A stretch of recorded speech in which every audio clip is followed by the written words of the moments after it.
Recording, October 19th, 1974.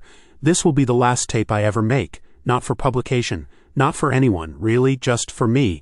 It's strange how voices outlast people. You can destroy a photograph, burn a letter, but a voice, once it's captured, it lingers, like smoke in a closed room. Soft click of the recorder starting fully. I used to believe memory was a mercy, that forgetting was the enemy. But I've learned that remembering, truly remembering, is what kills you slowly. That's what tonight is about. Remembering. You see, 10 years ago there was a fire. Everyone said it was an accident. Faulty wiring in the study. But fires don't start themselves. Not when you've turned everything off before bed. And voices don't return on tapes you never made. Slight wind against the window. This morning the parcel arrived. No name, no note. Inside, one reel-to-reel tape. All labeled in my husband's handwriting.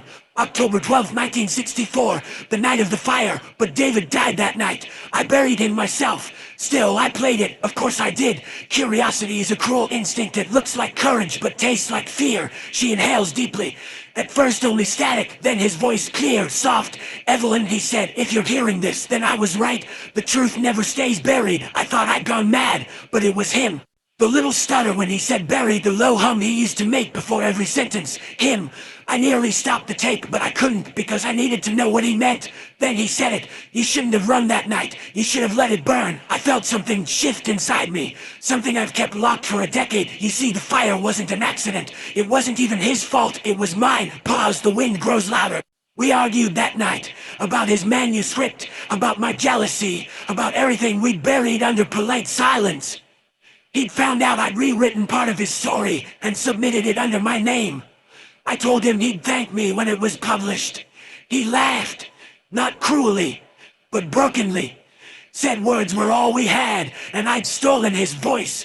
Then lightning struck somewhere near the cliffs. The lights went out. He grabbed the lamp. I grabbed his arm. The lamp fell. Oil everywhere. Fire. I ran. He didn't. When they found the body, they said he'd been drunk. That soothed my conscience for years. But hearing his voice today, I knew that lie wouldn't hold anymore. Tape crackles faintly.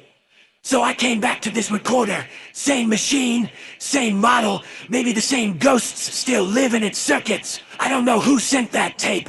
Maybe no one did. Maybe my guilt grew a voice of its own and pressed record. But tonight, I'll make it stop. I've poured brandy. I've opened every window. The sea wind smells of rain and salt. Sharp, clean, almost forgiving. When I finish speaking, I'll thread his tape back in and play it once more. Then I'll burn both. Let the smoke take the rest of the story. Soft laughter. Tired. Trembling.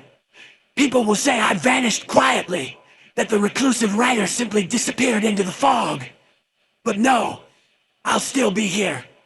In the tape hiss. In the silence between words. A slow exhale. David, if somehow this reaches you, I'm sorry I ran. Recorder click. Silence for a moment. Evelyn, whisper final. End of recording. Tape stops. The sea wind fades. End.